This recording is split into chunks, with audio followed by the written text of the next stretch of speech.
Friends, we're in a very special place today. We're here in Tombstone, Arizona, and we are in the Arizona Rangers Museum. And if you come to Tombstone, certainly on weekends, it's normally open on weekends, and if you have any interest at all in Arizona history or even Old West history, and law enforcement literally was the thin line between barbaric outlaws and even some, and Native Americans were not pleased at all about these folks coming into land that they saw as theirs. So there was a lot of trouble here, and law enforcement was literally what made civilization possible. So the Arizona Rangers have a great and storied history. And we have a gentleman here today. We have Colonel Ken Barrett. He is past colonel of the Arizona Rangers here and is part of the Tombstone Company. And Ken is going to tell us, give us a history. We don't have time today or several days. We couldn't get the history of the Arizona Rangers in a broadcast this week, but he's going to certainly give us an overview, and we're going to look at some things. And again, if you come to Tombstone, you really need to stop by the Arizona Rangers Museum here on 4th Street. Easy to find, and of course this is Colonel Ken Barrett, certainly a historian, actor, and longtime law enforcement, and we appreciate you coming up today, Johnny, sir. Appreciate always a pleasure to talk with you. Thank you, thank you. So, one, give us a little background on yourself. How did you get involved with the Arizona Rangers, sir? Well, I was career law enforcement in Los Angeles, and when I retired, my wife and I began visiting Tombstone, and we just couldn't get enough of it, so we moved here to live the 1880s lifestyle and to take advantage of all the reenactments and dressing up as Wyatt Earp and Doc Holliday and all the rest. And we found out about the Arizona Rangers. I thought I was all done with law enforcement. I left Los Angeles, but nope, I found the Arizona Rangers and they found me, and that was 14 years ago, and the rest is history. And here you are. Well, give us, how did the Arizona Rangers form? Now, we know about Tombstone and Wyatt Earp. A lot of people are familiar with the OK Corral shootout. How did the Rangers actually come about? Okay, there have been several incarnations of the Rangers. In 1860 was the first incarnation of the Arizona Rangers, and they were patterned after the Texas Rangers, and they were formed to fight Indians and make the Arizona frontier safe for settlers. Then in 1861, as you history students know, the Civil War broke out, and those Rangers were mustered into the military. So that was the end of those Arizona Rangers.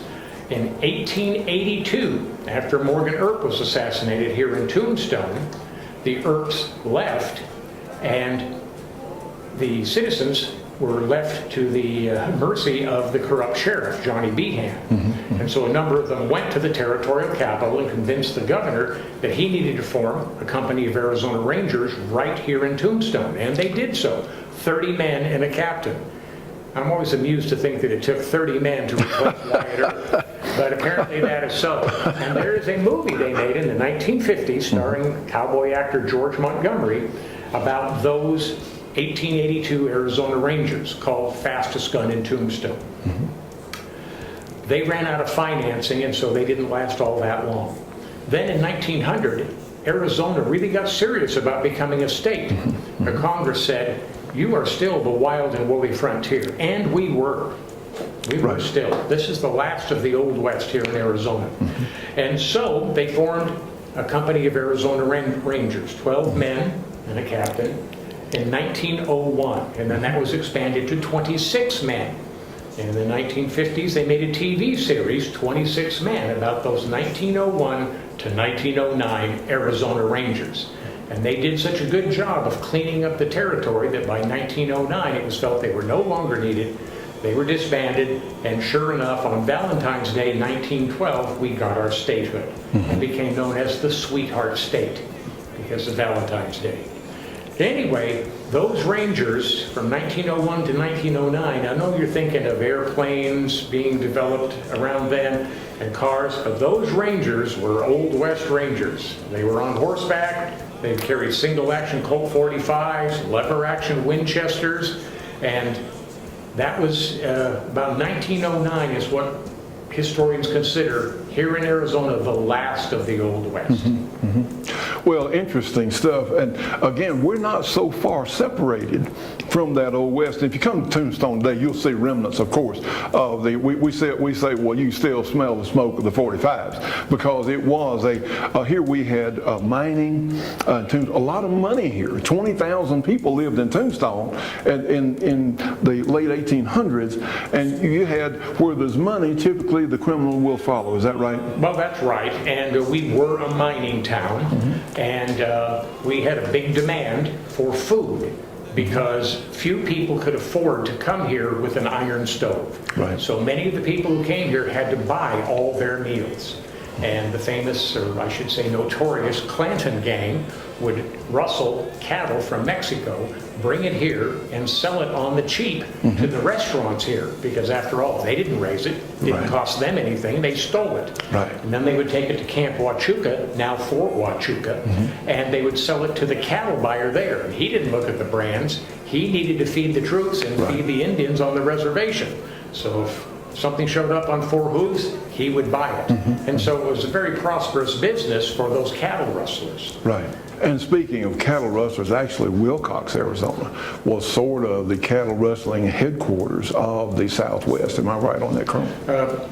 Because the railroad went right through there. It was Right. very convenient to transport cattle, rather than the old cattle drives where there was not a southern route of the railroad as there was by the 1880s. Right. And so the big herds from Texas had to be driven all the way up to Kansas.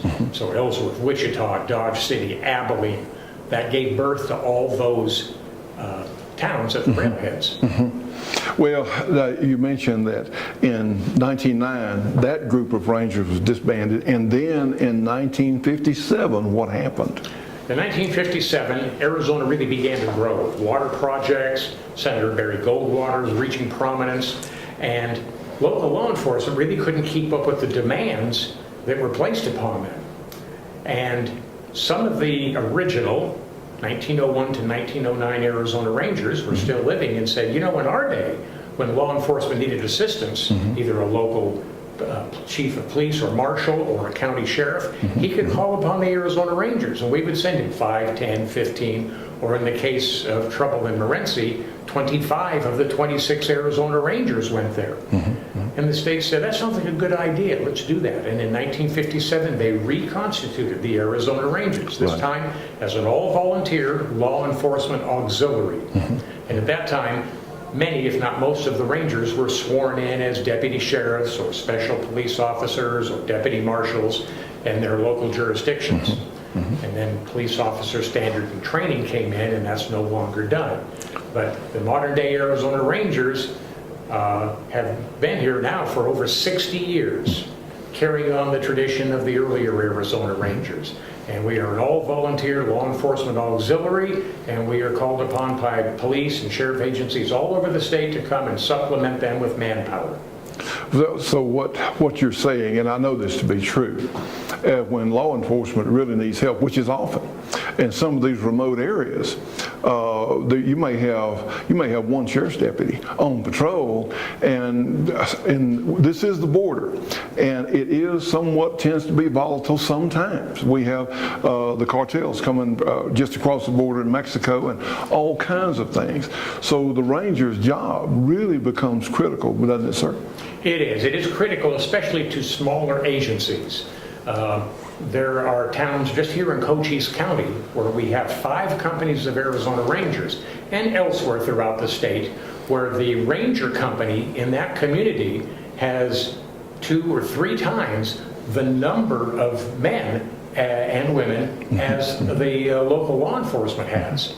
So literally a law enforcement agency can double or triple its strength immediately by calling up rangers. Exactly, and if they would take advantage of that, as many chiefs and sheriffs have done, it is a great benefit to them. And of course, all that manpower is tax-free.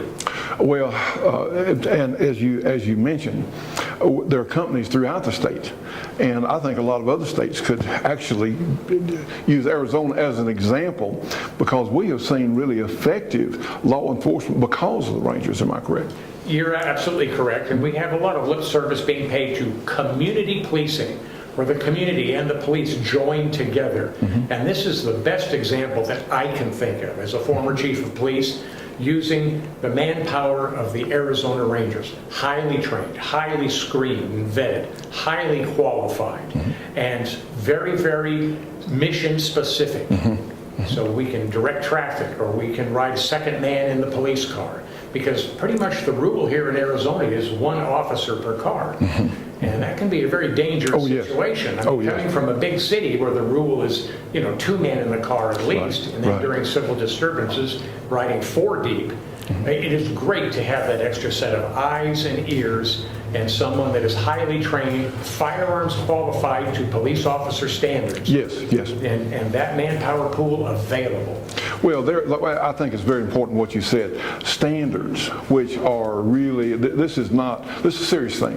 Absolutely. When people, as a ranger, whether man or woman, and you welcome women into the organization, and also you have, if someone is not, say, physically qualified for firearms and some of the other qualifications, including martial arts, all sorts of things, you have an associate program. Is that correct? That's correct. And that would be like the civilian role in a police agency. Yes. Not everybody that works for the police department is a sworn police officer. Right. And not every Arizona Ranger is a uniformed, firearms qualified, fully trained ranger. We have associate rangers, and they work behind the scenes, and they do bookkeeping, administrative tasks, in charge of the radios, because being a ranger is very equipment intensive. Yes. And so we have a lot of equipment that we issue that goes along with it.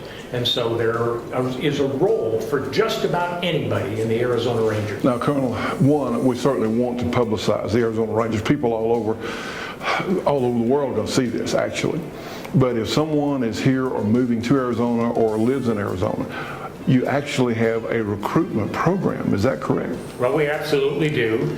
You have to be 21 years of old, have an Arizona concealed carry permit, have a clean record, and then you have to apply, because it's not like the draft. There's no subscription here. Yes. And you don't have to be real young. You don't have to be you don't have to be 6'12" like you. You can be normal height like myself. Male or female, boy, girl, child, or chicken. If you want to be a ranger, we're going to find a spot for you in the Arizona Rangers. Well, it's such a great organization, and one that does so much good. And again, I think a lot of people would like to know and need to know more about this agency, because we have a safer situation because of the Arizona here. The Rangers here in Arizona is is law enforcement available where needed in a lot of areas throughout the United States. There are law enforcement shortages, but this is a chance for the community to get involved. I like so much what you said, community involvement, where people who actually live on site is sort of a law enforcement Minutemen type thing. Is that right, sir? Well, it is that. You know, the Minutemen of the Revolutionary War were armed citizens that were called upon when they were needed at a minute's notice. And when you become an Arizona Ranger, you may very well be called upon at just a moment's notice to get out to help serve a search warrant, look for a missing child, do search and rescue for someone who is lost. Anything that law enforcement needs, we are ready, willing, and most importantly, the Arizona Rangers are able to fill those functions. Well, Colonel, thank you so much for taking time to join us today. Really appreciate your consideration, and this is something I know a lot of people can enjoy. Always a pleasure to talk with you about the Rangers, Johnny.